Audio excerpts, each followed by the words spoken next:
Hey, my name is Emma, and welcome to my podcast, where each week I'll be inviting a guest on and asking them the question, do you mind sharing your life experiences with me? Where we'll be talking about social issues, political issues, mental health, and everything in between. I hope you enjoyed this week's episode. Thank you so much for coming on. No problem. Do you want to introduce yourself a little bit? Yes, so I suppose I'm Sheila. I'm 28 and I'm currently living in Care in Tipperary. But I'm from Wicklow, from Blessington. Ooh. And I, before that, have been spent the last 3 years in Monaghan. So I'm in Tipperary about a year. So Nice. that's where I'm at. I am I don't know, I never know exactly how to describe my job. I'm a broadcast journalist, but I'm the head of news with Tipp FM, the radio station there. And I love it. But I'll kind of do anything within radio that's needed, whether that's presenting or producing or whatever it is. But no, the title is Head of News. And I'm currently studying for my master's in politics and international relations. That's amazing. Nearly done. Wow. I have one assignment left after 2 years. One assignment?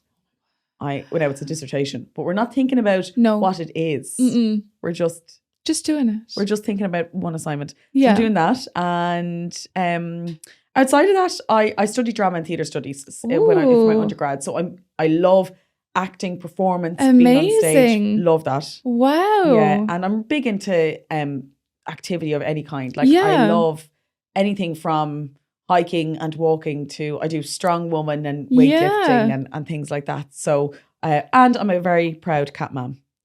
Cat mom? Oh, yeah. Very proud. Pippa's very important. So I live on my own, so she's the only thing. I must admit, I'm not a cat woman. That's okay. I'm sorry. Sorry to admit that. To be fair, most people, when I say I have a cat, they're like, oh. I'm like, okay, you haven't met her yet. I think it's meeting the right type of cat. Yes. Because she is very friendly, very loving. And, it's we were talking about COVID before we started, during COVID, when I was stuck in Monaghan for months on my own, I always had this thing in the house. Pippa was your gal. Yeah. Yeah. And my mother actually said to me, she said, I'm so happy you have her. Oh. Because otherwise you would probably be lonely, but you're never lonely when you have something there. I think I'd like Pippa. Yeah. Yeah. Well, she's very needy. I mean, someone will come over and they're like, oh, will she leave me alone? I'm like, no. No. No, she always has to be there. So she's going to be there. Yeah. So that's kind of the parts of amazing. Of Thanks so much for coming on though. So this is my little, I like to call it, every episode I say it's my little safe space. Okay. I kind of created it so people could come on and share their experiences, but kind of mostly share how they found their voice. Because that's a big thing for me. I think it's finding your voice and being able to be empowered by that. And I thought it was such a cool thing that you have, I know from your background, the same as me, you've been through an eating disorder, but do you think you found your voice through being in a public atmosphere, through radio and broadcasting? I think it all comes together. So when you say finding your voice, I also would equate that or correlate that to finding out who you actually are. Yeah. And I don't know, do you feel a bit like that as well? And even when you come to new challenges or mental health difficulties that maybe are slightly outside your original diagnosis, you go, okay, this is just another part I have to figure out about me. Yes. So yeah, definitely. And in a weird way, sometimes I say, while I don't ever want to relive what's happened, I don't know if I would change it. It was awful. Yeah. But I don't know if I change it because of the fact that I really do think I have such a better understanding of who I am. I don't think totally there yet, but probably beyond my years as well, which is I'm really grateful for, and found my voice in the sense of being able to assert what I want for myself. Whether I'm in a place to be able to totally accept and achieve that is a different question. But yeah, what I want for myself, what I actually deserve. Yes. And also really how I see myself. So the way that I would have described myself probably prior to all of it is very different than the person I think I actually am and how I would describe myself now. So I found myself not being so inclined to people please and rather starting to go, what suits me or what do I need to do for myself? Yeah. And I think that's a major point of like finding who you are, is like really being able to advocate for yourself and like the right care. Yes. Because like I found going through an eating disorder and the OCD, you kind of lose that within yourself of like you're giving away your care to somebody else when like you actually know what you need yourself through lived experience. You were almost repeating and mirroring what I have said in the past to other people. Yeah. Where I knew I needed to hand over the control. Yeah. So it got to a point back in 2017 where I really was, I hadn't hit rock bottom, but I was hitting it. And my parents stepped in and said, you're no longer in control here anymore. Yeah. We're taking that away from you. I resented it and I didn't want to do it, but I knew it needed to happen. I said, okay, I'll go with you and I'll go along with this. Yeah. And then you get passed on to a GP and then you get passed on to a consultant and they pass you on to a hospital. And you're constantly getting put through all of these things to the point that I really stopped making decisions for myself. But I checked out too. Yeah. So when you say that thing of like, yeah, I'm handing it over to you, but I doubted everything. Even like I'd say, should I wear this? Yeah. Will I put that on?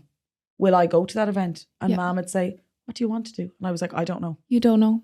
And I really didn't know. I could make no decisions for myself because, and look, I was given what the challenge I was dealing with was, I was also, my brain was extremely starved. Yeah. So I was stunted in that way as well. But they say as well that you kind of revert back a little bit. I think you completely revert back into childhood. I was like, was I even 15? Like, you know, at the age of 23 everything was asking, Mom and Dad, will I do this? Mom and Dad, will I do that? And then you go to hospital and, well, I mean, you don't even have to ask there. They are not going to let you make any decisions for yourself. And, you know, there's certain times where maybe that's appropriate and other times where, as you say, I was very aware of what I needed from them and what I wasn't getting. And I could have been in a position to guide them, but I wasn't listened to. But yeah, you've handed that over as well. Yeah. And do you think like through getting your care that even the professionals, there's still so much like misinformation even with them through care? Because like I remember going into appointments sometimes and I remember there's even a comment being made like, oh, you're dressed really well and you've makeup on, so like you must be fine. Oh my God. You know? That was said to me. Sure, you've makeup on and isn't that the best? Yeah. Isn't that the main thing?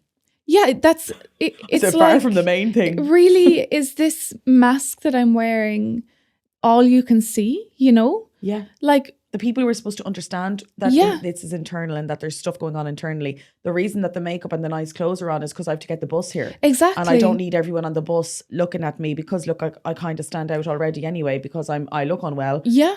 I don't want to draw more attention to myself by also showing that I'm very pale and that, you know, so I'm going to do myself up. But you've fallen for that? And these are the people that I've found infuriating because I'm giving my care over to them, you know? And it got me to a point of so much like anger, I think, that I had to come out with my story. Yes. But like for you, what kind of made you decide to go public with your recovery story? So yes, that all fed into it, but I had already decided to speak. So I suppose with the professionals, I experienced an awful lot of things like just, I suppose poor choice of words. Yes. And I am very lenient with everybody within society about how they speak to me and what they might say because look, they can't walk on eggshells the whole time and they will say the wrong thing. And the person who says to me, you have a bit more fat in your face now, you look better. I know that that's coming from I'm just so relieved that you look a bit better. Yes. But they say the wrong thing. Yeah. I'm not angry at that person. I know it comes from a good place. But I am angry at the person who every single day is being paid to come into work and I think has a responsibility to at least get to know each person individually. Yes. Realize maybe what things that might trigger them or upset them are, especially when you are there every day on the same ward. Like I had one nurse say to me, you're very in proportion when I went in to get my tablets one day. And I never forgot, today I never forgot that. And I remember leaving and I said to my dad, I shouldn't be in this bed. I look fine. And I got discharged and I got so much sicker and her words rang in my head and different things like, do you mind if I weigh you in the hall? Because they didn't want to bring the scale into the room. And I said, do you not understand that being weighed is the worst part of my day and week? It's horrible. And I hate when I have to do it. And now you want me to do it in front of people. Absolutely not. That's so horrific. It's not to have the foresight or the kind of insight to think this person needs this. Yes. So I felt a huge amount of frustration, and I wanted to, I suppose, voice it so that people, at least in the public, might be more aware. But the reason I suppose I spoke out was I had no idea I was sick.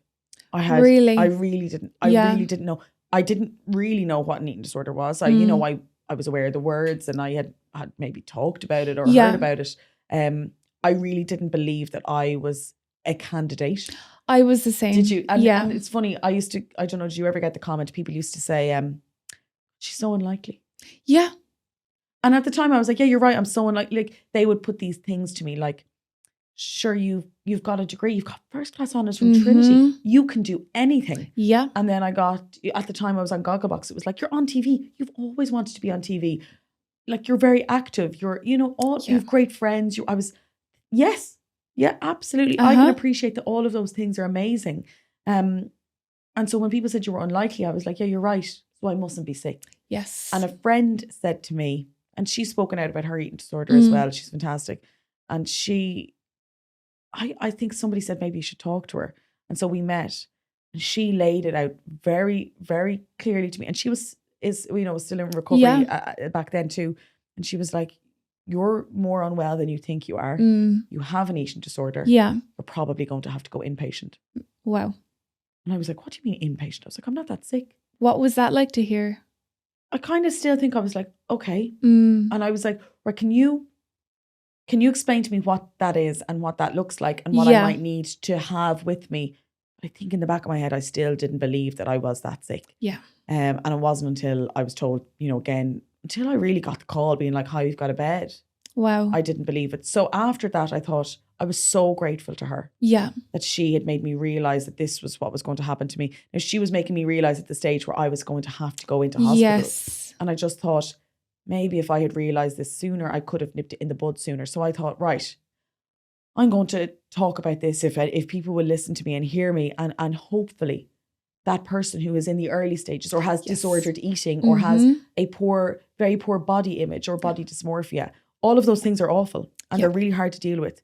But I really hope they don't get to the point where they're so low they end up, losing years of their life in hospital. And I think that's the reason that I decided to do the advocating and stuff as well, because I think I look back and I think if I could have just known this stuff, I could have prevented so much loss of time. Yes. And I don't think there's enough prevention being put out there. It's rather just you're in it and you're like, oh my God, I'm in this now. What am I going to do? Where we could teach people, Yeah, I totally agree. And I love and I hope that they follow through on all of these community healthcare teams, because I really think that you do not need to get to the absolute rock bottom depths. Like, you don't need to get there. No. But there's no one to stop you. Like, if and you're this is in the it, thing. and as you say, you kind of only know when you're that far in it. Yes. And I will regularly get people, talking to me or corresponding with me saying, but I'm not as sick as you. And I'm not where you were. Yeah. So, I don't want to be overdramatic.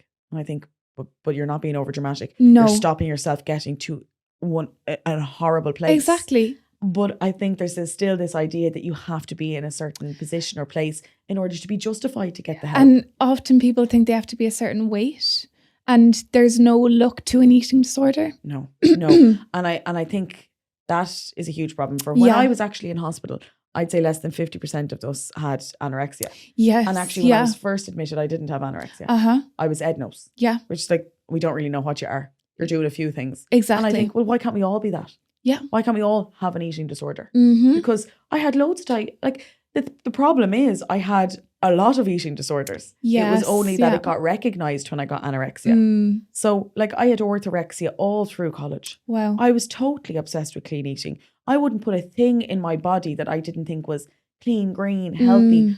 And to the outside person, I looked like the beacon of health and was so balanced and, didn't look unhealthy, nothing like that. But I knew the way I felt about food, the way that I feared it, the way I feared events that I would go to. I knew that wasn't right or wasn't sitting well, or that I wasn't happy being that way. but it wasn't acknowledged because I looked, you know, as I look now, I looked fine. Yeah. But I always say, I still have an eating disorder now. Exactly. It's still that voice in your head. Yeah. Yeah. And I think it's the same. I recently actually was on the Tonight Show on Virgin. Yeah. And they were talking about Ozempic. And someone tweeted saying it's really, I suppose, disrespectful to the people who have bed and other eating disorders that you have somebody who was the opposite end of it on, because they saw me as someone who had anorexia. Yeah. And I said, but what you don't realize is that I had many diagnoses. That was my final one. And the thing is, regardless of the disorder, we all have a voice. Yeah. And the voice just makes you carry out a different behavior. Yes. So, you know, the person who has bulimia does something different to what I did. And similarly, the person who has bed, they use food as in with overconsumption, whereas I chose restriction. But the reason was the same. The reason was the huge guilt, the horrible voice telling me I wasn't good enough. And so I reacted in a certain way. And I should say, even within anorexia, I would look at some of the girls might mention some of the things they did. And I never did that. It was never a thing. Whereas exercise for me was very central and it was the thing I had to watch. Some of them thought, oh God, I'd never bother with that. Yeah. So it's so individual. It is so individual. But I think, do you find it empowering now that like you're spreading this awareness and you're being like literally like a beacon of inspiration, I think, to so many people?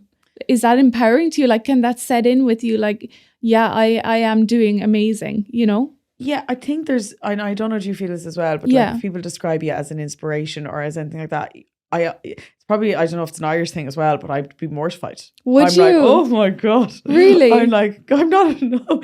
But I understand what they're saying. And in that, I would hope that somebody who is as unwell as I was, or even not as unwell, is just dealing with anything like this, can see that you don't have to stay there. Yes. I would hope that that's what they mean. So yeah, I feel a slight embarrassment about inspiration, but I understand where it's coming from. And I really, really hope that what I show is that you don't have to stay stuck there. No. And even if treatment is not working, or, you know, try again. Yeah. And keep on pushing. Definitely. And I think when I tell my story, so at the start, when I first told it, I was still quite sick. I was. And part of me felt a little bit like I was lying. Like I didn't want to put forward that I was fine, because I wasn't. And as time went on and I look back at some of the interviews and I now tell it and feel a very different way about it, it makes me look and go, God, I've come an awfully long way. I think that's the thing. And I don't want to be back there. No. Whereas at the start when I was speaking out, I would go, be back there. And it's this almost euphoric recall of, it wasn't that bad. No, yeah, it really wasn't that bad when you were that sick. Maybe you should just go back and do that. Whereas now I feel very empowered to go, it was awful. Yeah. I don't want to be back there. And I also say with a lot of strength, no, I'm not recovered, but I'm safe. Exactly. And I feel safe. Yeah. I really believe I will never be back in hospital for an eating disorder again. Yeah.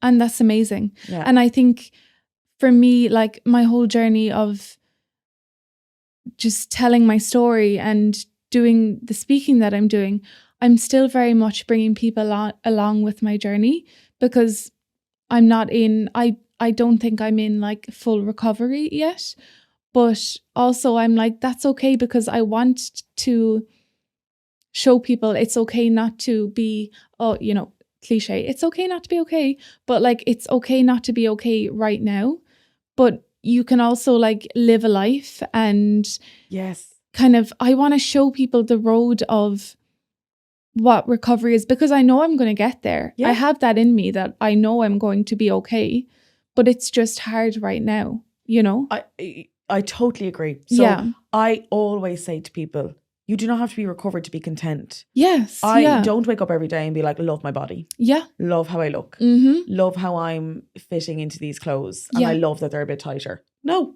I don't feel like that. Yeah. But I can get on with my day because I have enough things in it that I am able to do, being the medically recovered that I am, and the weight restored, and the awful amount of counselling and dietitians visits I've done. They have all allowed me to get on with my day, do the things that I like. That little voice is there, but you know, life, I always say, in recovery is so much better than life being sick. It is so much better. I'm not living in a sick life anymore. I'm living in recovery. Yeah. And I don't strive for the recovered tag. I don't. I think, I mean, I was showing signs of this eating disorder since the age of 7. Yeah. So it's been here, 20 plus years. Yes. And I think it's okay that voice isn't going to go. I don't think that's the aim, but the aim is every day to maybe find the little thing you do, or the thing that you like, I know it's again a cliche, but the tiny wins, like the day that you do one thing that you wouldn't have done a few years ago. And that's all right. And as you say, that journey of, okay, this didn't go that well, but look at all the other things. Like, and yeah, you're right. I totally believe that you don't have to just sit there and feel helpless and feel like you're constantly knocked back if you have a little slip. Yeah. I've had slips. And, and I come back to, I'm not going back to day one ever again. I'm not going to be unsafe again. And I can actually just start again tomorrow. Definitely. And it's just that bit of hope, I think. And I think hope is just such a massive thing, because if you can get a glimmer of it, I think it can grow just in a lot of different ways, and you can feel, okay, I can get up tomorrow and I can do this because I've just this little bit of hope and a little bit of inspiration. And doing this for me has been that hope and that inspiration. So yeah, I think it's amazing, but we need more voices. We need more people. Like, I never knew that there was a mental health kind of community online. Like, for me, I was like, what? Like, this is a thing? Yes. Like, I couldn't believe when I found, and I had to, there was different times where I have to unfollow and follow. Yeah. Not so much people with other mental health issues, but eating disorders. Definitely. And that just depends. And I've had people, say to me, I've had to unfollow you because I'm going through a tough time and I can't see someone doing well.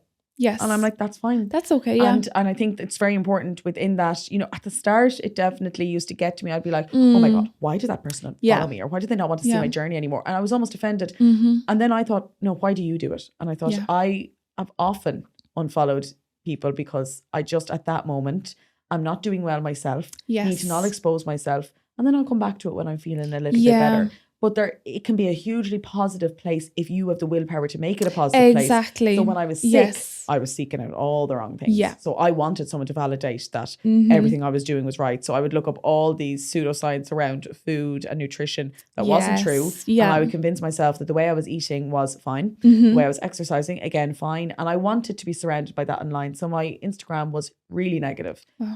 But when I got the willpower to say, I need to get that away, I need that off my feed so that I can get better, took it all off, started, talking about what I was talking about, and you get this communication from all these people who are share your experience, and you have a solidarity.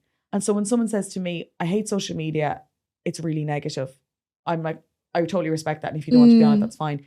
If you do want to be on it, I promise you can make it a more positive place. Definitely. You can never totally protect yourself. No. But you can surround yourself with a more, like, I would say, I compare my two. So I have TikTok and I have Instagram. TikTok is for work. I do journalistic news stories on that. And then on Instagram, I do my eating disorder stuff. Yeah. Very, very different reactions. I will get abuse on TikTok. I get people commenting on how I look. I'll get people telling me I'm not good at my job. Really nasty trolling. And how do you find that? Like, how do you take that? If it's about the story or, me as a journalist not being good at my job, I mean, I know I am. So I don't take pride or allow myself to take pride in a lot of things. The one thing I do allow to take pride in is my career and my job, because it's the thing I love the most. It's the thing I've worked really hard for. Yeah. So if somebody tells me I'm not good at that, I know they're wrong. Yes. Yeah. But if someone comments on my appearance because I don't feel as secure in that or as good about that, that can impact me. But what I just delete. Yeah. I don't, buy into this. Will you put it up online? So you should be prepared to take that. Yes, on the story or the content I'm putting up, but not on my appearance. Not on your appearance. I completely agree. That. But then my Instagram, really positive. Wow. I never ever get anything, because I suppose I'm being really open. I'm being really honest. Yeah. I'm sorry if it's, if you don't like it, you can unfollow. You don't need to be nasty to me, because I'm not being nasty. And I'm just sharing what it's like. Yeah. And I think I have a very positive place there. Yeah. So it does just show the difference in why really people react to different things. I'm the same. Like I really, and people around me prepared me to be like, you're going to get really, some negative comments. And I think I got one negative comment. Like, through my whole experience, I've never gotten a negative comment. And maybe that's just because of that I've been so open about it, but I've never gotten it. And probably out of being careful. So Yeah. I make sure that I was pulled up once or twice, maybe at the start, with things I might have posted, Yes. which someone said that could be considered to be triggering, but Yeah. I didn't see it like that at the time. But now looking back, yeah, I do, and I totally appreciate it. But even then, it was never ever done in a nasty way. It was done in a, I just thought I'd bring your attention to this, made me feel this way. You're welcome to post what you want, but this is how I felt. And if it was somebody that I really respected and would not want to hurt, I would take it. I would absolutely take it into consideration. And I appreciate things like that. But as you say, when you're sharing, you kind of, this is awful. I'm like, you can't tell me I'm wrong, because this is how I feel about this. Yeah, you're welcome not to follow it. But this is how I feel. I think the only time I've ever been taken on by somebody was on Twitter. And it was when an article came out that I'd done saying that, look, I really didn't like Operation Transformation. Yeah. I pointed out what I felt some of the negatives were for somebody in my position. Yeah. I said, I totally understand why the participants take part in that. I admire what they do, and they're taking control of their lives in the way that they think is best. But for people with eating disorders, or rather my type of eating disorder, this is how it feels. And I was taken on online being told that, this person's daughter had gotten involved in it, and that she found it hugely positive. And I said, fantastic. Yeah. Absolutely fantastic. And they really went to town, and eventually I blocked them, and they wrote to my dad. Wow. And they said, your daughter needs help. And my dad just wrote back, she's getting help. Wow. Like, my dad was like, yeah, we know she's a problem. We don't. She has an eating disorder. That's why she's talking. It was the only time I was exposed to negativity in that way. But again, it didn't really bother me, because I kind of thought, look, it's few and far between. Exactly. And the goods definitely outweigh the negatives. And having this community is lovely. Sure, that's how we met. That's how we met. And every time I link with somebody like yourself, I kind of feel I'm part of something really good. Me too, definitely. I feel the same, and it's brought me to so many people that now I reach out to, and I'm like, okay, I can connect to these people like authentically, be myself, and just share. And that's just so nice. Like, it's just so heartwarming to be able to do that, Because I know at the moment what I've gone to share, I kind of went quiet on the eating disorder stuff for a little while. Yeah. And when I say quiet, I mean, just not, it wasn't the central to everything that I was doing. And I was moving a lot. I was moving from Monaghan down to Tipp, and other things were taking over. And then in recent times, so for the last 4 weeks, I've gone back to counselling. I took a break. I'd say it was about a year. I haven't been to counselling, maybe 2 years. I definitely went during COVID to the same woman I've been going to for the whole time I was sick. Wow. And then I stopped. I just thought, and you probably get this too, or you will get it at some point, where you say, I'm fine with standing still for a little while. And I was like, I'm sick of talking about eating disorders. Yeah. I'm sick of talking about how I feel, and I'm safe and I'm fine. I might not be exactly where I want to be, but I would just like to stand still. So I stopped, let myself settle into the new job, let myself settle into Tipperary. And then I started to notice things that were coming up and that became patterns. So for example, look, and I rarely talk about, I make jokes about being single and not having a boyfriend and all these types of things online. And I always do, and people joke about it with me. But I think that when I think about those types of relationships, or, intimate relationships with anybody, I have an awful lot of anxiety around them. Yeah. I have a huge amount of still not feeling like I'm good enough. I genuinely don't feel like I'm good enough for someone. And anytime I might even date someone, I'll say, why do they even like you or want to be around you? You don't deserve that. And these are really negative things to say to yourself. And I think it was the same pattern then was happening again and again and again. And I thought, this isn't, bad men are coming into my life. This is you really not feeling like you're worthy. So I thought, okay, and that can filter into other things, even with friendships sometimes, where I'll say, why do they want to hang out with me? And what have I presented here today? As in, if I meet a new group, what do they view me as? And then start to doubt myself there. So I went back to counselling, and I shared that to say, I'm going back. I'm actually not talking about eating disorders. Now, it obviously comes up, and it's a huge part of maybe why I feel that way. But the thing I really want to tackle is not feeling like I'm good enough for the people around me. Yeah. Because I do feel good enough for my job, and I feel really good in that environment.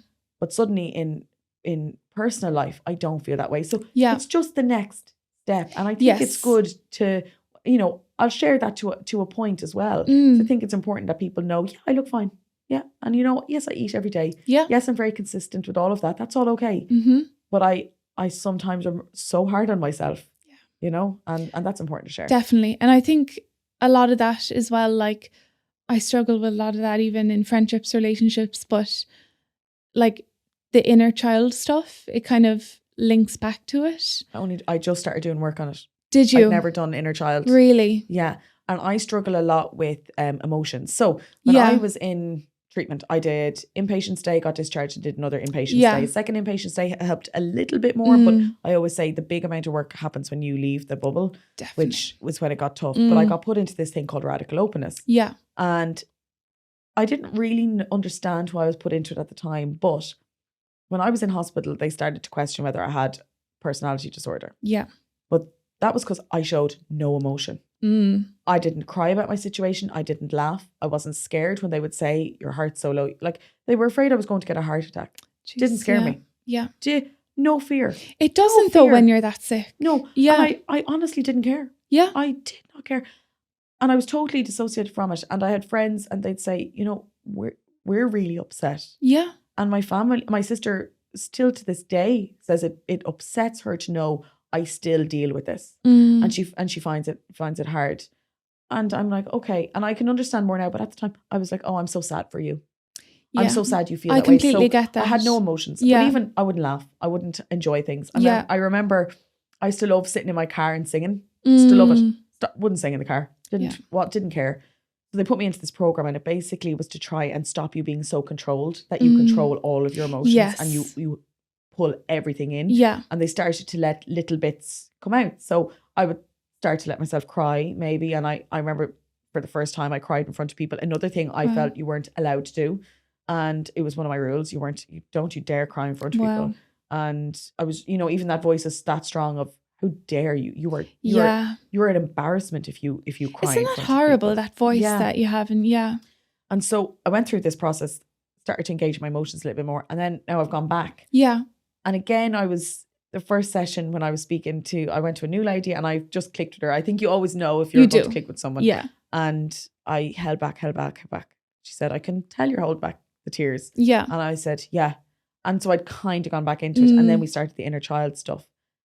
And she said, when did all of the, you know, the bullying start? And I said, oh, I was in first year. And she said, what age were you? I was like 12. She said, do you know any 12-year-olds? And I was like, yeah, my cousin. Yeah. What if your cousin came home and said she was being bullied about her legs? So I was bullied severely about having muscly legs and told you that. I just want to wrap her up and hug her and tell her it's okay. Yeah. I was like, I how dare someone tell a 12-year-old that? Yeah. I said, but you don't feel that for yourself. Yeah. And so suddenly I didn't realize that all of these things were still, I really didn't know they were still impacting me. And so she gave me a little Sylvanian. So my little Sylvanian mini Sheila comes around with me. And I'm just sat in my car and cried the whole way home. I rarely do that. Wow. But I think it was just, you're right. I was so hurt by this thing back then. And we need to tackle that so that I can feel good now. Yeah. And it started to, I put my music on and I sang in the car. And I remember I said to the little inner child, I said, imagine back then at 12 and 13 years of age when all that was happening, that you one day are going to own your own car and sit in your own car and sing because you worked really hard. Yeah. And it's been really positive. Lots of tears. Yes. But really positive tears. That's amazing. And I think that's why, like, doing some of that work as well, that's why I'm so passionate about trying to get to these kids and make them realize just how, like, special each and every child is. Because, I mean, and also, like, on the back of that, and I'd be so interested to hear from you, like, I know you're into politics and everything, but, like, how can we change what's going on? Because I don't know if you're doing politics from what you've experienced, but I just see so much wrong happening within the political system, and the mental health systems are just completely, like, ruined with CAMs and everything. And I'm just like, we need to protect it. And, like, yeah, I just feel like wrapping up each kid and just being like, it's okay. Even the hardy ones. Even the hardy ones, yeah. Because I'm like, every kid just deserves to feel so loved. But I just want to protect them from these systems that they're going into, just blindsidedly being, I mean, ruined by CAMs, ruined by the HSE and everything got to do with that. And I don't know if you're kind of looking at politics from that point of view, or was it a completely different point of view that you got into politics? Yeah, so I suppose a few things. I decided to go into it because obviously I wanted to be, someone said to me, oh, are you doing politics and international relations because you want to be a politician? I said, no, I want to be able to interview them better. Yes. So I want to be able to understand their policies so that I can grill them and say, very interesting. This and this is what is it written. Why haven't you delivered on this? And I want to be able to extend my understanding of that. But my other side of it was advocacy work. How can I go? I recently spoke to the Mental Health Commission, and I was so grateful that they got me in. They got me to speak to professionals. So everyone from psychologists to psychiatrists to anybody who would be on a multidisciplinary team. Yeah. And that was a very different experience where I'm sure they were uncomfortable hearing what I had to say at times in the way that I was treated. But I remember thinking back then, I would love to know the policies around this and around mental health and around policies in hospitals, so I can understand and advocate. But that's what needs to happen more. People with lived experience need to go into, these, like what you did, meet psychologists, psychiatrists, and tell them their lived experience and get them to learn from that. Yes, I believe that's the only way forward of change. So this is something I actually recently did discuss with in college. So you asked kind of, was I doing it? I'm focusing on it at the moment, and I'm focusing on, I suppose I'm doing a bit of a thesis statement on, is mental health care the most basic human right? That's what I'm questioning. And my argument is that it is. Yes. And because I believe that you really can access very little else if your mental stability isn't okay. Yes. And we all have mental health, but if you're mentally ill. Exactly. So, when I was that sick, it didn't matter if I had an education. It didn't matter if I had my freedom to assemble. I wasn't going protesting when I couldn't leave my bedroom. Yes. All of these things that you are limited because of your head. And you cannot do that by yourself. No. And the grounds for kind of human rights is that, if you're not able to provide for it yourself, it needs to be provided for by somebody. Yeah. And I am not capable of getting out of this without treatment. So I need treatment. So I need the government to provide the avenues to get that treatment. So yes, a huge reason why I went into it was this frustration around, looking at the underspend in eating disorders over the years, and then the pause on it, and then the kind of diverting it during COVID. I don't know how you can justify that when it has the highest mortality rate. All that I keep hearing is these hubs are opening up, and they still don't have the level of them. Where are these hubs at? Who is running them? And a lot of people I've spoken to with eating disorders, they're like, we have never had access to these hubs. That's all I keep getting told by certain politicians, whatever. I'm like, but this isn't happening. Yes. And there's, it still depends on your geography. When I went up to Monaghan, I remember I said, thank God I was up here in Well. Because if I got unwell in Monaghan, I wouldn't have had the access to services I did in Wicklow. Wicklow, I'm in the right health care area. I'm in the right CHO. I can go to Dublin. I had access way far better and easier to services. I mean, I could get a bus in myself when I really had to. If you're in Monaghan and they're saying, well, we don't have the services here and you can't go to another CHO area, and you have to go, okay, well, maybe my only option is Dublin, and you don't no way of getting there. You know what I mean? But so it really does, your where you live dictates what help you get. It does. And that's not right. And the HSE completely dictates it because they have the ability to fund people to go into, let's say, private care, but they won't hardly ever do it, And I've heard from so many people that just are falling through this gap of public and private care where there's nothing for them. But there is this opportunity for funding, but they won't give it to you. They won't even apply to fund for you, even though it's there. I don't understand the reluctance. And I think it's the same across a lot of things. And I'm always very careful, to highlight that this is the same for autism services. Yeah, this it is the same for disabilities. Completely. It's the same for all mental health issues, including eating disorders. So my frustration extends to that, but I'm obviously talking from my point of view. And I always say, like, they've obviously never, ever had anyone who has an eating disorder. Because if you have to sit, my heart breaks for, to just tell this one little anecdote. My dad brought me, the day I got just told I was going into hospital. Yeah. I got the call and they said, we've had a surprise discharge. Can you be in it in 2 hours? I thought, oh my God, today? Yeah. And I was like, I'm not going to tell them. I'm not telling anybody. I'm not going. Wow. And then I went into my sister and I said, I'm just after getting the call. Yeah. And I lay in her bed and the two of us lay there and I cried and I went downstairs and I said, I have to go to hospital. And Dad said, okay, yeah, we'll pack up your stuff. And I remember packing up my stuff and he said, why are you bringing a big suitcase? You're not going on holiday. And he was upset and I was upset. And then I threw all my stuff out of the suitcase in a tantrum. Eventually I got brought to the hospital. I remember I had to text friends who I was meant to be meeting and say, I won't be there. By the way, I've gone into hospital. I had to let everybody know who I had plans with that I was going into hospital. And we walked, I had ages of an admission. And then I walked up the stairs and like, I was so sad. And I stood at the stairs. And I remember leaving my hat on and everything because I didn't even want to look at anybody. Yeah. And I had this cap on covering my head. And Dad stopped on the stairs and he looked at me. And this nurse came up behind me and she said, okay, come on now, Sheila. Do you want a sandwich or couscous? And I looked and I said, what? And she was like, it's dinner time. And I said, I don't want either. Yeah. And I looked at Dad and I was like, Dad, please don't leave. And she was like, you better go now. And that man, I saw tears welling up in his eyes and I'd never seen him cry. And he was like, I have to go. And he walked downstairs and he said he sat in his car and cried. Oh my gosh. And I say, those people in the HSC have never had to do that. They've never had a family member I've had the same experience of getting that call and packing that suitcase and literally feeling like in a strange way, oh, I'm going somewhere, like, you know, and you're packing all your stuff for you don't know how long. And you go in there and go through the whole admission process and your family member just leaves and you're there, you know? Yeah. Have they ever had any family member had to go through that trauma?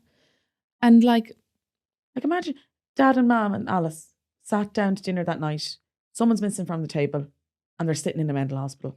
Literally. Because their mind is not letting them live their life. Like that is the reality. Yeah. And while I'm sure a lot of them would say, well, of course we have experience with that. Of course we do. But we're in our jobs. No, I'm sorry. A bit of human compassion or at least just logic has to. That's all we want. Like I remember going through the process and all I wanted for them was to just at least apply for the funding for me. And I couldn't. Just somebody to fight for you. Somebody to say, on my team. You're worth us at least trying. I couldn't understand why no one would at least apply for the funding when I was sitting there crying to them for help. And I won't understand to this day why. But, you know, at the end of the day for them, it's a job and they're going home. And I think that's why I've started the whole advocacy thing, because I think it starts at a community level. And I think that's the only way forward because, you know, I know they're underfunded. I know they're understaffed. I understand everything like this. But at the end of the day, still for me, there's no excuse for not being empathetic. You don't give up because I have a newsroom there where I have a lad going off doing commentary you know, the whole time. I have somebody I have to give days off who works the weekends. We have we've skeleton staff at times. And you know what? The news still goes out on the hour every single day. All those stories get written. Yeah. We still make it happen. Yeah. You know, I believe that you can if you really want to. And for me, there's no excuse. No. Just not holding back. There's absolutely no excuse. I still do blame those people. And I think things need to be done.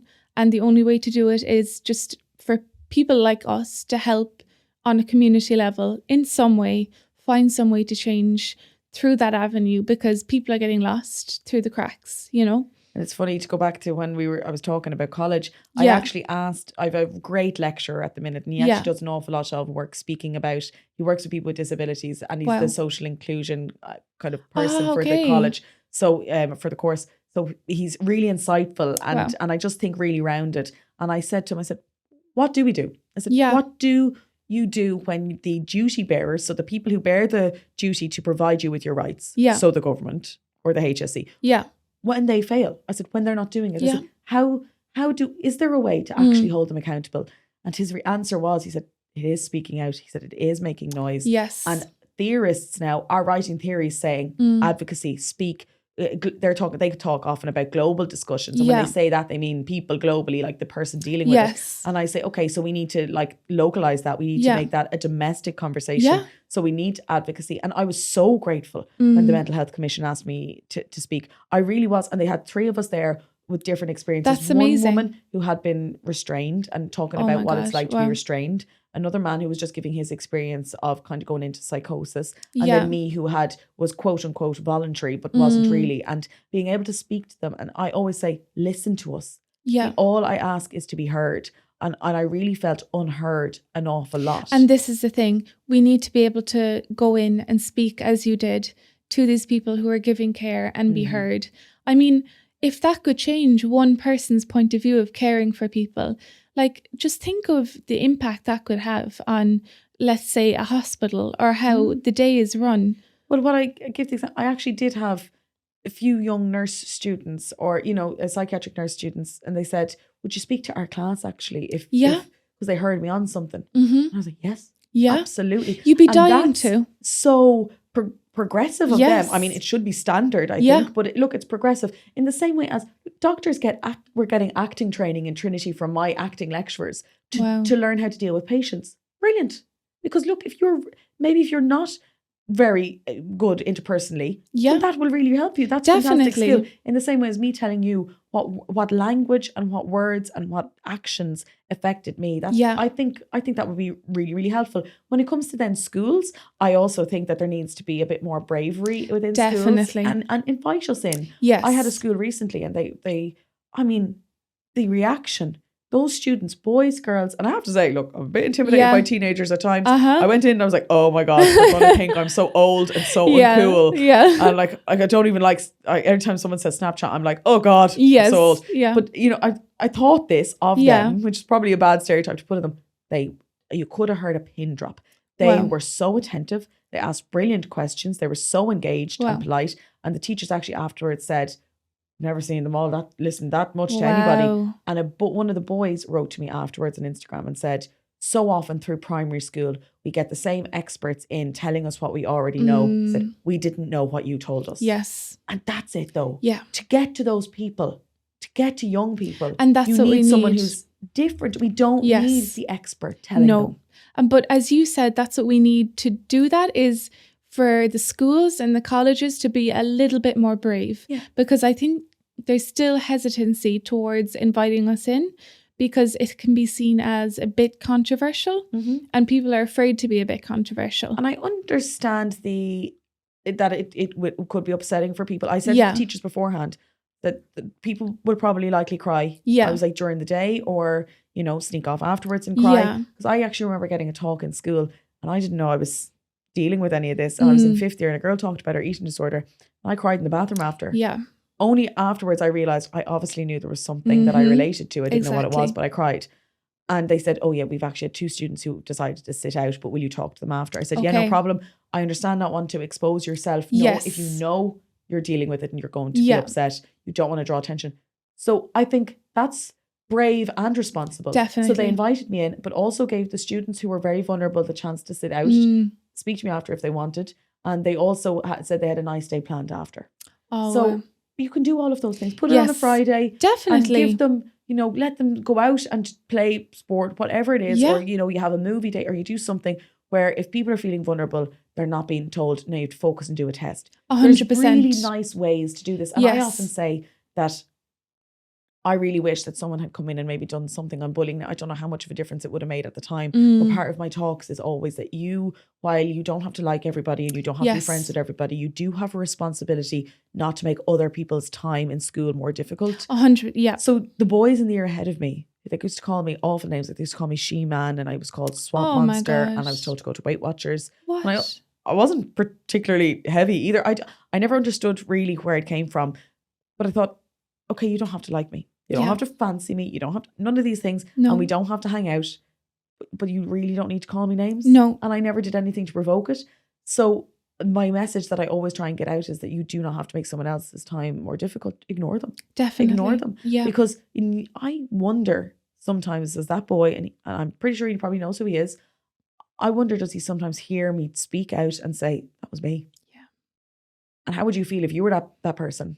You know, now I've forgiven him because it doesn't serve me to hold on to any of that. It really doesn't. And we were young, and people are silly and irresponsible when they're younger. So, you know, it doesn't help me to be angry still, and I'm not. But I do wonder then sometimes when that person hears me talk, how do they feel? Yeah. Knowing that they contributed. They aren't the cause, but they contributed. They don't want to be the contributors either. No, and you don't want to be that person. People in schools, though, if the government could even put in initiatives, and I know they are trying, they're doing, you know, I mean, great steps in terms of their consent programs. Definitely. Do the same thing. Same thing. And it's such a simple thing to do. Yeah. Because there are so many of us out there. We want to. We're like, let us in. I'm like, I'll come in. Yeah. What day? Do you need to take time off work? No problem. I'm the same. Yeah. We just want to be let in. Like, let us in. We just want to speak to people. We want to make people feel heard, and we want to listen to people. And I think, as you said, it just takes that bit of courage and bravery to be like, come on in. We know this might impact and it might feel a bit tough, but let's do it and let's make a difference, you know? Yeah, totally agree. And I think, like, obviously when it comes to making the government hear you and the people in charge hear you, that's a little more difficult. The more people are, you know, that media are covering it, like people often make us seem like we're villains. I always say to people, I'm like, no, one of the reasons I got into radio was I was facilitated to tell my story by a person in radio. Yes. Someone in a radio station said, yeah, you can come on and tell your story. And I know how great that felt. Yes. And I was still quite sick, but it was hugely empowering to know that I wanted to prove to myself that I could do this. And that first conversation, I'll never forget it. It was on East Coast FM. It was with a man called Declan Meehan. He's still there. And I'm really grateful that I got that chance.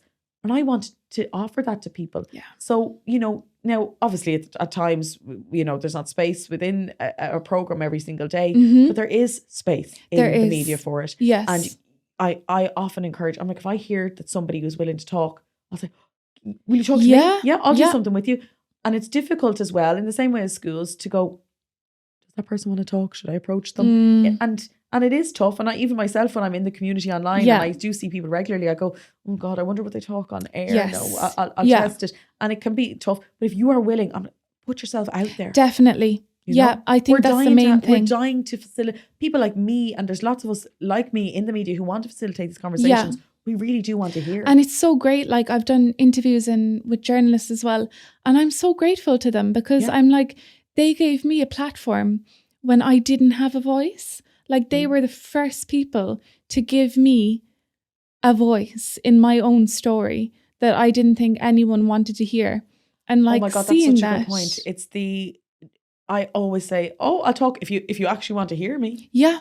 Because you have that voice like I do, where it goes, well, nobody wants to hear that. Exactly. But your story isn't interesting. Yeah. And also, people are sick of now hearing you. Yes. And even when I get asked to do things now, I say, I've talked so much about eating disorders. Yeah. People are sick of me. Mm-hmm. But they're not. No, because it still continues. And you'll always hit a different person each time. Yeah. And you'll also hit different groups because different people listen to and consume media in different ways. Definitely. So I'm always grateful to those journalists. Yes. Yeah. Yeah. Yeah. And I think it's such an amazing thing. And the more we can have like people like you speaking and going into like radio and TV and just spreading this message, I mean, like, how refreshing is that?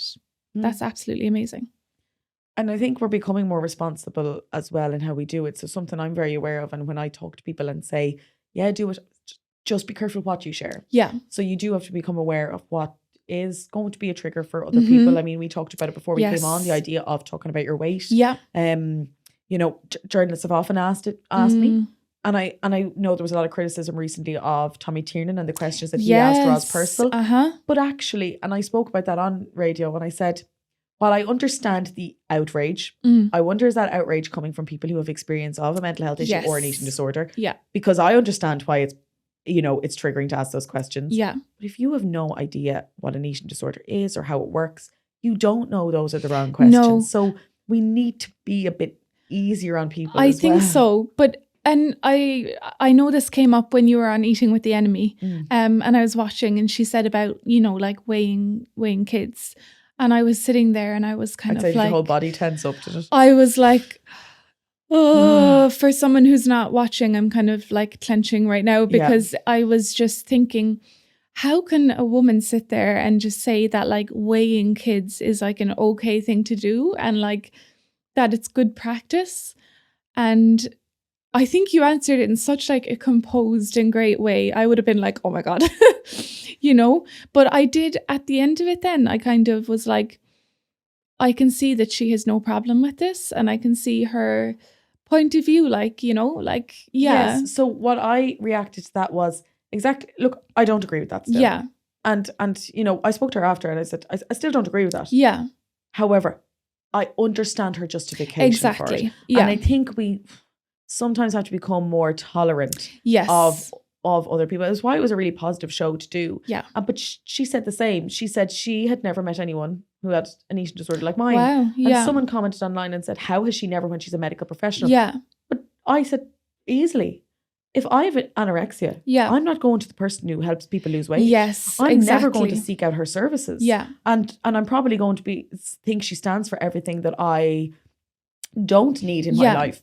I'm not going to go to her. Definitely. So very likely that she wouldn't have. Yeah. And I felt really heard. I felt really listened to by a medical professional. Yeah. And I understood why she thought it was a positive thing, because she was looking at it in the round. Yes. She was looking at it as, well, also we want to check that children aren't underweight. We want to make sure that people are getting what they need. That's what I kind of got from it as well. And that's what I kind of understood, like, okay, I can actually take this point of view and I don't know, it just kind of taught me. Enraged. Yeah, not be enraged. It kind of taught me as well to be a bit more, like, I'm very open to debate and conversation, but be a little bit more open to it when it comes to weight and that kind of stuff. I think, look, I would still stand by saying I wouldn't like my child to be aware of of that number, because I know the impact it's a it kid. had on me. Why do they have to be aware of their weight? And you know? I look, if she'd even said, you know, well, maybe we don't show them the number. You know, I just know that the numbers went round and round in my head, and I weighed myself for the first time at 7 and remember the number. Yeah,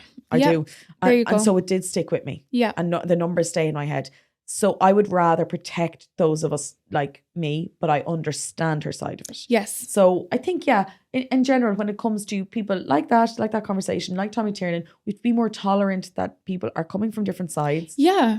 You will be happier if you don't let those things get to you. I think so. I was like, I used to sit and be so angry, stewing at home over things people said because I was sick. And I had anorexia. Yeah. And everyone needed to, you know, I kind of thought, that person doesn't care if they don't know you're this angry. You're getting riled up now before bedtime. Yeah. You know, so this is the thing. I think, but my mother made a very good point that I wouldn't have been able for that conversation 2 years ago. I would have been really intolerant of it. Yeah.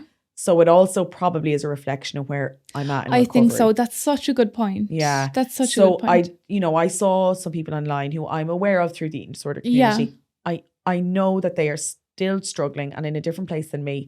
So I totally understand and appreciate that they're not in a place to accept that that's okay. Yes. And look, I'm not saying it is okay. Yeah. And just I'm definitely more patient and tolerant.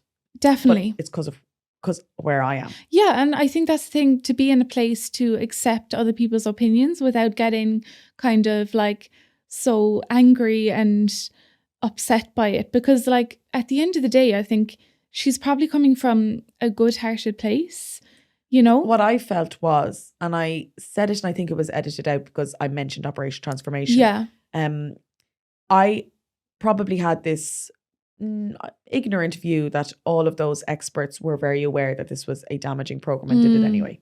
Yeah. I don't believe that. Yeah. I think having talked to her, they really are in it for the right reasons and they want to help those people. Yes. But look, maybe there isn't the full circle view of the impact it could have on somebody who's the opposite end of that. Yes, yeah. But they're there with a good heart and good intentions. And what I really got from her was that she wants health for people. Health. Yeah. That's what she wants. Now, it does often, as she said it herself, based on where she's from, she can be quite blunt. And, you know, I can't make excuses for everything that people say. Yeah. So people are blunt and it riles people up the wrong way. But I really gathered that the people involved in those types of shows and that we see in that way, they want health for people. Yes. You know? Yeah. Yeah. It's just not, to do those things or to follow those paths for me is unhealthy. Yes. Yeah, I think it's the way you view it. Aware. Yeah. Definitely. It's like when during COVID, the 10,000 steps. Yeah. I said, okay, that's healthy for some people who maybe have only been doing 2 for the last little while and they need to get out.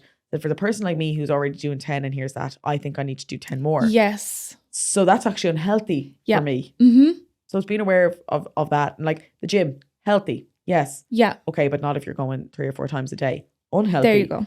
So you have to be really aware of what's, but that comes again it's like with time. personal awareness then, you know, having the right balance within you. And do you feel like you're getting more awareness now that you're going through your treatment? 100%. Yeah. I mean, I think I definitely got a lot of awareness through the eating disorder. I don't think I dealt with it in a fully, I suppose, recovery-based way. I kind of got, as you said, medically weight restored, but I don't think I got mentally restored. Yes. So that then developed into like the OCD. So I think learning a lot of what I've learned, I've become super more aware of a lot of things about me. I think I've grown in the last 2 years in a lot of ways. Like I've said before, I mean, I've done a lot of public speaking through this. I've done, you know, advocacy, and I would have never, ever been able to do anything like this if it wasn't for going through this and being, I suppose, let down by so many people. You become passionate. Yeah. And passion can override the fear of the public speaking or speaking on the radio or anything. I think so. Yeah. And so many people let me down that I think I stood up for myself then. And that's amazing. Yeah, I learned that I actually don't want other people to feel like this. And as you said, being passionate about something, it makes you want to get up in the morning, and it makes you want to, even if you just like change one person's point of view about something, like for me, that's like a massive thing, because I was always the girl that was like, you know, that perfect little like yes girl that would be like, yeah, you're right. I don't have an opinion. Like, I don't matter at all. I'm just a speck of dust and I'm just in the back. But now I feel like I deserve to be more of a person and heard. And I think that's come from a lot of suffering. And I think that comes back to when I say, I'm like, I don't know if I'd take it. I don't want to relive it. Yeah. I don't know if I'd take it back. Yeah. Because like that, and I kind of went a different way in that I was the girl who in college was the life and soul of the party. I was the first one on the table. I was out. I loved going and drinking and going out and partying. And I was in D2 every Thursday, and I'd go to Coppers after. Like, loved it, and was enjoying it. Yeah. And then, you know, it was and I am naturally outgoing. Yeah. And I had a confidence and lots of those things. But then when I think about it, a lot of that was people pleasing. So someone asked me to go on the night out and there was another thing on that night, I'd go to both. Yeah. So I'd say, yes, absolutely, no problem. I'll make it to both. No, I'll do that. I spread myself so thinly that I totally forgot about myself. Yeah. Lost myself in all of that fun and happy. And I mean, when I was in college, I was part of the Debating Society in Trinity, which is a fantastic society to have been part of. And we got fantastic guests, and like there was lots of really cool things that were happening. Yeah. I did genuinely love all of them. Yeah. But even within that, I really was just, I really couldn't have told you who I was. Yes. And it was like, oh yeah, I go out, I have fun. I'm also really studious. Yeah. But actually none of those are descriptors of my personality, really. Those are things I was doing. Definitely not. And so then when I came through all of this, I stopped and I thought, so I don't drink anymore. And that wasn't because I necessarily was a bad drunk or anything like that. Like, to be honest, I was just like, I just danced all night, you know, was just the last one to bed. But I thought, okay, but am I fun without it? Do I enjoy my nights without it? Yes. I'm naturally outgoing, so do I need it? No. It doesn't aid the rest of the things I want to do, which is get up and train and exercise or do my strong woman the next day. And so I stopped that. And then I also, like, I go out now and again. But what became hugely powerful was, if someone says, do you want to do this? No. Yeah. I don't want to go to that night out. Yeah. And when I started to do that, I thought, oh my God, I don't have to go out to everything. I can go to the special event for my best friend when it's her birthday. Yes. Or I can go to the family thing where my godchild is, you know, making their confirmation. Yeah. I choose to go to those and I don't have to go to everything. No. And for me, so becoming the not yes was not so that I came out from the background, but it was that I could decide what I actually wanted to do with my time. And this is the thing, it's that learning like who you are. Like before, my descriptors for myself would be like, yeah, I'm Emma. I like to do sewing, and I am like good, and you know, people probably see me as kind or whatever, but now I'm like, I'm resilient and I'm strong, and sometimes I'm weak, and that's okay, and I know how to get through the day, and even if it's a bad day, I'll get up tomorrow and do it again, you know. So I think I still don't know completely who I am, but I think I'm learning like little bits of myself along the way that are kind of contributing to hopefully what will be like a successful, I mean, somewhat recovery, you know? Yeah. So, yeah. So nice to hear that. I used to describe myself, and I remember I did this actually as a task in hospital. Yeah. And it was the first time I realised that the way others described me, or what I had been describing, was not me. And I said outgoing. Yes. Loud. You know, I said confident and ambitious. Yeah. Or driven. Those were always words that I used. And they said, okay, is that how you see yourself? Or is that how others see you? Yeah. Oh. I said, actually, that's probably how others. They said, how do you see yourself? Oh, I'm actually really sensitive. Yeah. I know I'm really kind and caring. Like I really care for how others feel. Yes. And I'm not aggressive or confrontational at all in order not to impact on others. So I really think when I say kindness, that's what I mean. Yes. And I am driven and ambitious. Yeah. Those stayed. I definitely resonate with all of those things. And I really feel my drive. I say it's the reason I got so sick. Yeah. But it can also be a really positive thing. So I just need to change it. I always say that. I think, I don't know, would you agree with this? But I think people who go through these sorts of things can be extremely stubborn, and it can be a really bad thing, but also like a really good thing if you know where you want to go. Your greatest strength, your greatest weakness. Yes, like my dad said, Jesus, Sheila, if she decides she's doing something, she does it. You know, yes, she's going to be thin. Oh God, she's going to be thin. She's going to be thin. Like, yeah. You know, I make a joke about it where he's like, geez, she was like, yeah, I'm doing this. And he said, she got as thin as you can get. There you go. And yeah. I know that sounds like maybe I'm being a bit blasé about it, but like that's what I'm like. It's true. You know, in the same way as I remember saying in hospital, I'm going to be in radio. Yeah. And they used to go, okay.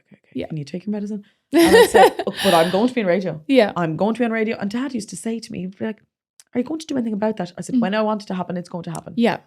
I was so sure. And it happened. Yeah.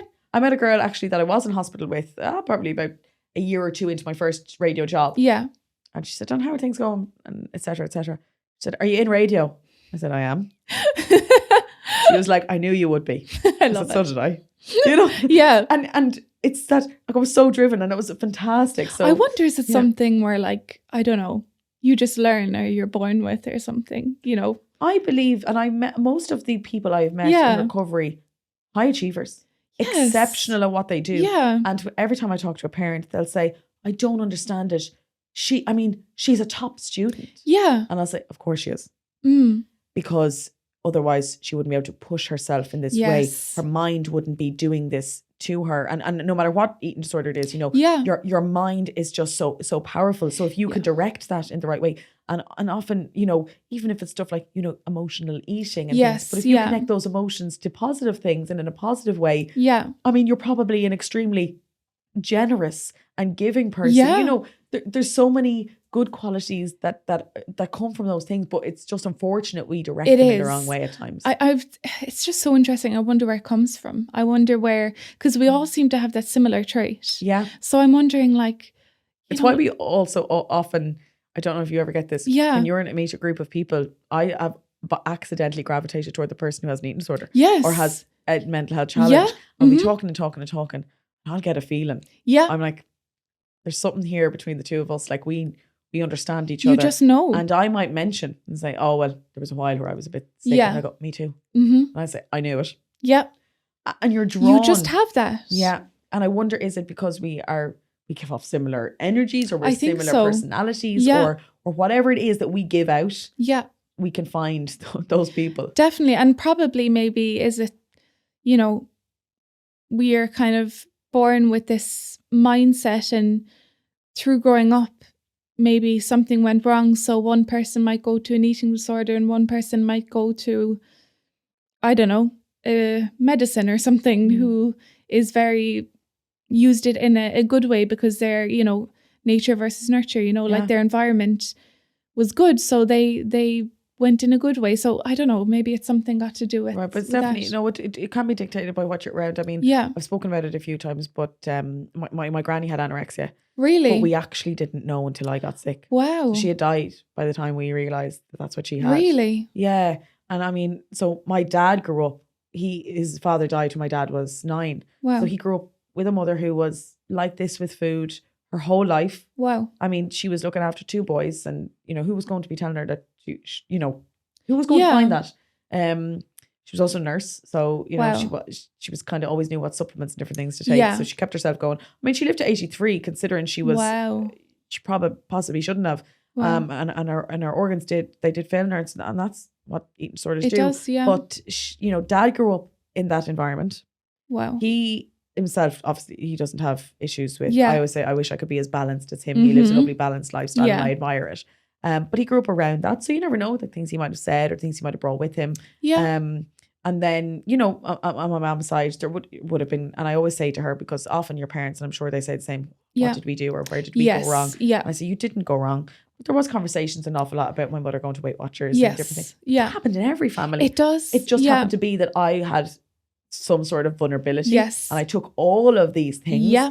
And they then transformed through then. Definitely. So when a trauma happened and bad things, and things did happen within our family, but we all had different reactions to them. Yes. And mine was to go towards the vulnerability of the eating disorder. And this is the thing. And it's the way the person connects to that, I think, you know, because you pick up so much from your family, but you might take it in a good way or a bad way, take it on yourself. So much of it was good. Yeah. Yeah. Like, I mean, I definitely wouldn't have gotten through school the way that I did if they hadn't been the way they were. Yeah. They were stern and strict, but not too much. We were allowed our freedoms. We were allowed to enjoy life and that kind of thing. But my mother always would say things like, it was even, I always go back to, if I swore, she'd say, no, we've principles in this house. We have principles in this house. We don't swear. And you know, it's kind of struck me. I was like, yeah, we do have principles. Yeah.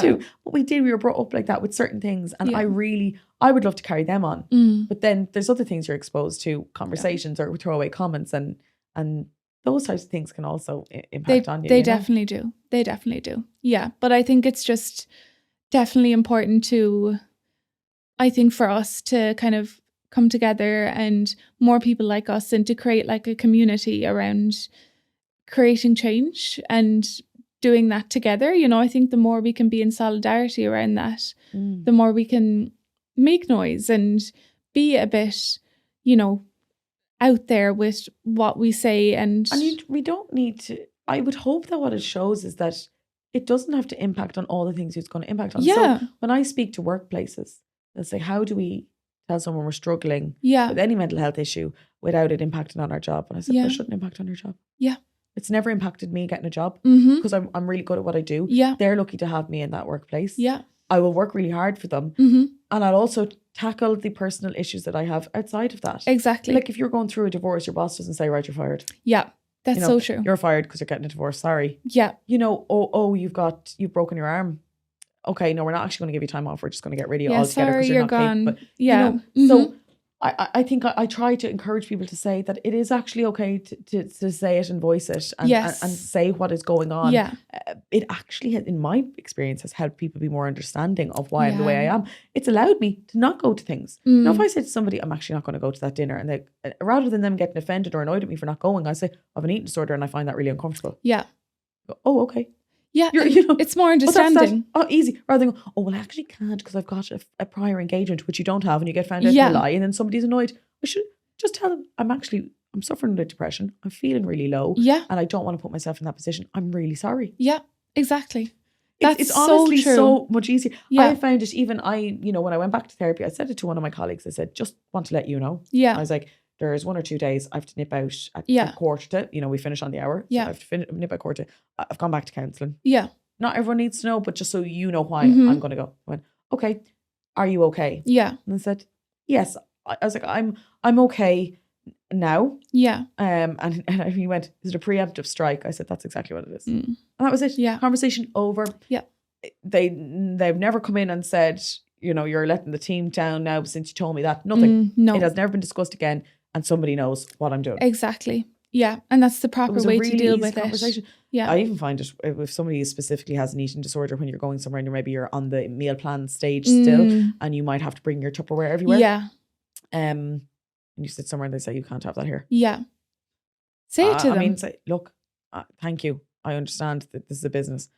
I'm really struggling with an eating disorder and I'm trying to just engage with my friends. I rang up places beforehand. I've had to do that as well. Yeah. And I think there's something, while it might seem like, oh my God, this is over the top. No, you're actually taking the power into your hands say, this is what I need for my recovery. And, and I'm going to own it. And I'm going to ring the restaurant and say, I'm really struggling. Could you do this? I had a friend and she really wanted me at her birthday. Yeah. And I wasn't really not in recovery that long. I was out kind of in between my stints. So I went back in again. So I knew I probably wasn't doing that well, but she really wanted me at her party and I really wanted to go. And I said, I can't go to that place for food. And she said, what do you need for that to be okay? Yeah. And I said, can you tell them I will eat this and this and only that and that's it. And she said, yeah, no problem. Yeah. And she and me went and we organised it and it came out and they looked after me and they didn't make a big deal, but they were like, is that the one for you? Is that okay? Wow. Because she said, look, my friend is really struggling with an eating disorder. I really want her to be there.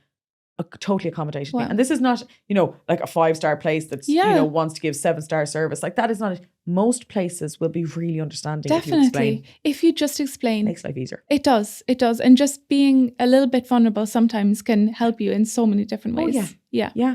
That's honestly how I've, and look, I know when saying this, everybody might come to that realization or may never come to realization, but at different times. And it's not as easy maybe for some as it was for me to just say, right, I'm going to just start talking. Yeah. I'm going to do it and I'll take the consequences. There hasn't been any. Yeah. But, I will take whatever they are. And I know until you do it, you might think there's this and this will happen, and everyone's family maybe isn't as supportive. Yes. Everyone's communities aren't as supportive. They mightn't have the friend group that maybe some of us have. All of those things do play into it, but there is some way to be able to be open and honest. Definitely. Even in little ways. Yeah. Yeah. Yeah. Totally agree. And is there anything like for anyone out there who might be listening or watching that's kind of going through it right now, suffering right now, that I suppose you would give them a bit of advice maybe that you could help them with what they're going through? My advice, I suppose, always extends threefold.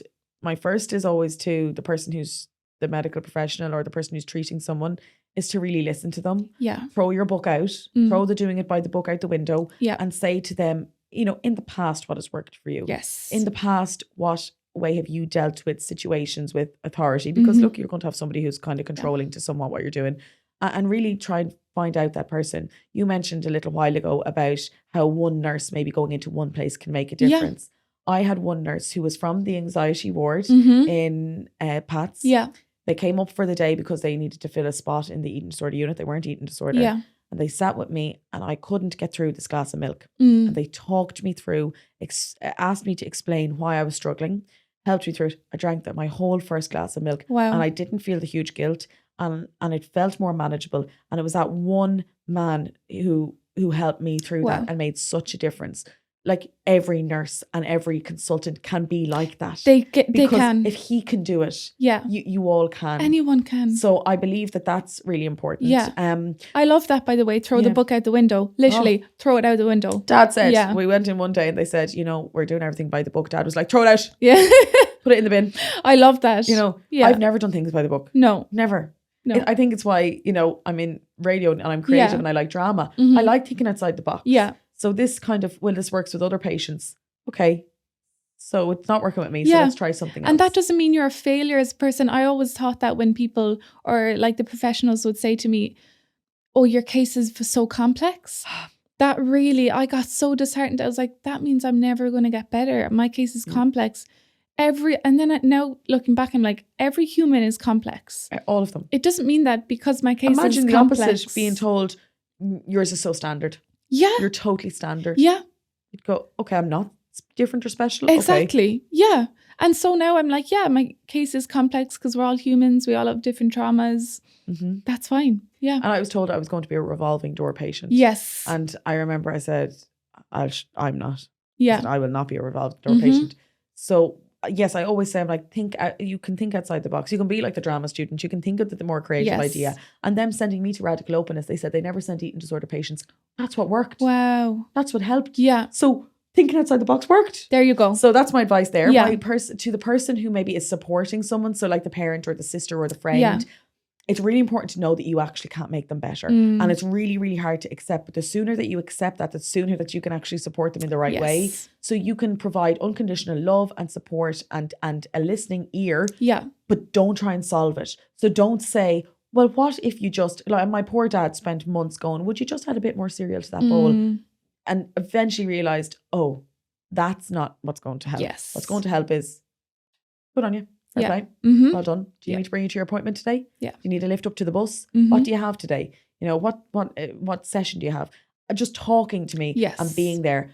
But also it's really important to take a step away from the person. So especially when it's an eating disorder, you know, that's, I suppose, what I've experienced with, but I was really hard to deal with. I talked about eating disorders all the time. I was totally in my own thoughts. I couldn't think of anything else and I was consumed. And my mother used to come in from work and say, I need an hour.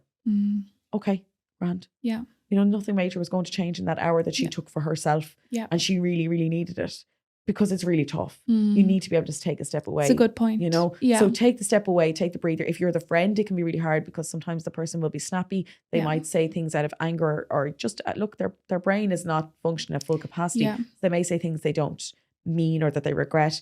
And if you can stay by them in this entire process, I've lost one friend. Yes. I think that's amazing. That's amazing. Yeah. I've lost him many. Yeah. And look, it does. It happens. And that was hard. Yeah. And I really, really found it tough. Yeah. And even to now, my counsellor raised it recently and I was like, I don't really want to talk about that yet. Yeah. It's tough. But I think if you can, you know, I will never forget my friends and I will do anything for them now because they were really there for me when it was tough. So that's important. And then finally, for the person who's struggling, it's that you were justified in getting help at any point. Definitely. You don't have to look a certain way or be a certain weight or size to get that support. No. Even if you're a little mildly stressed around certain foods, even if you've decided you're cutting desserts out and you're, you know, something like that. Like I remember it started for me with I took the treats out of my lunch in 5th year and I would only have a yogurt, a sandwich and you know, I started to do things like that. Maybe if I had talked to somebody back then of like, why have you removed all of those things? So getting help as early as possible. Definitely. And to know that it's a long road and you have to be patient. And you mentioned the word resilient. Yeah. And every time you're knocked back, try and go again. Get back up. It's so hard. Every time you say, right, I'm going to go again. Yeah. You are actually getting closer to being okay in recovery. Yeah. So I suppose that's all my advice. That's amazing. That is probably some of the best advice that I've ever heard. Oh, yeah, good. That's absolutely amazing. It's hard when someone says, you know, when you say give advice, you go, I know all the things that worked for me. Yes. I don't know what's going to, but those that's are amazing. Kind of applicable, I think. Yeah. Yeah. Thank you so much for coming on. Thanks for facilitating the conversation, but also you talk and lead it down a way that I think is very productive and kind of, it's almost action, call to action. That's what it is, rather than just a conversation. Yeah, which is that's so kind. Something different and really positive. That's so kind. Thank you so much. Thank you. Thanks for listening to this week's episode. I hope you enjoyed. If you want any further information about any of the topics we discussed, please go to the show notes below where you can find all the relevant links. See you next week.